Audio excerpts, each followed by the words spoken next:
মিথ্যে প্রতিশ্রুতি ও প্রলোভন দেখিয়ে 2018 সালে রাজ্যে ক্ষমতায় এসেছে বিজেপি আইপিএফটি জোট সরকার। বিজেপি আইপিএফটি জোট সরকার ক্ষমতা দখলের পর থেকে রাজ্যে কোনো গণতন্ত্রের পরিবেশ নেই। বৃহস্পতিবার আগরতলায় এভাবেই বিজেপি আইপিএফটি জোট সরকারের তীব্র সমালোচনা করলেন বিরোধী দলনেতা তথা সিপিআইএমের রাজ্য সম্পাদক জিতেন্দ্র চৌধুরী। এদিন তিনি বর্তমান জোট সরকারের সমালোচনা করে আরও বলেন, রাজ্যে বিজেপি আইপিএফটি জোট সরকার ক্ষমতা দখলের পর থেকে যতগুলি নির্বাচন সম্পূর্ণ হয়েছে সবকয়টি নির্বাচনকেই প্রহসনে পরিণত করা হয়েছে। সেই জায়গায় রাজ্যে ত্রিস্তর পঞ্চায়েত নির্বাচন হতে হচ্ছে। তার অভিযোগ, বিগত নির্বাচনের সময় রাজ্যে ভয়মুক্ত পরিবেশ ও অবাধ শান্তিপূর্ণ নির্বাচনের জন্য বারবার রাজ্য নির্বাচন কমিশন ও রাজ্য সরকারের কাছে দাবি করা সত্ত্বেও নির্বাচন কমিশন ও রাজ্য সরকার দায়সারা কিছু পদক্ষেপ ছাড়া আর কিছু করেনি। বর্তমানেও নির্বাচন কমিশন অবাধ ও ভয়মুক্ত পরিবেশে নির্বাচনের আশ্বাস দিতে ব্যর্থ বলে দাবি করেন জিতেন বাবু। এই ত্রিপুরাজ্যের মধ্যে 2018 ইংরেজিতে মিথ্যা প্রতিশ্রুতি এবং নানা প্রলোভনের মধ্য দিয়ে বিজেপি আইপিএফটি জোট সরকার ক্ষমতা দখলের পর থেকে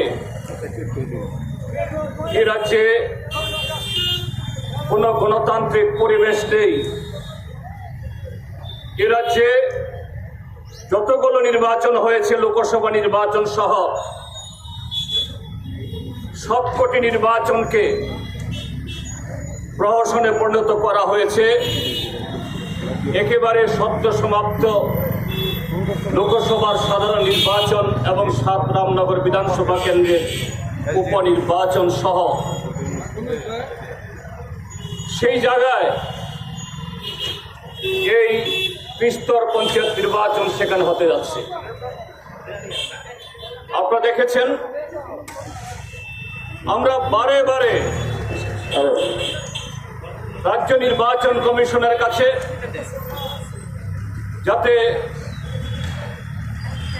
সুস্থ ভয়মুক্ত পরিবেশে অবাধে নির্বাচন সংগঠিত হয়, তার জন্য বারে বারে আমাদের দাবি আমরা তুলেছি। অন্যান্য গণতান্ত্রিক শক্তির তরফ থেকেও, কিন্তু রাজ্য নির্বাচন কমিশন বা রাজ্য সরকার তাদের ভূমিকা দায়ী ছাড়া কিছু পদক্ষেপ গ্রহণ করা ছাড়া বিগত 6 বছরে যে কারচুপি গণতন্ত্র হত্যার ঘটনাগুলি ঘটেছে, তা থেকে এই নির্বাচনকে, আসন্ন নির্বাচনকে মুক্ত করার জন্য সেরকম আশ্বাস তারা এখনো দিতে পারেননি। Bureau report, news daily Bharat.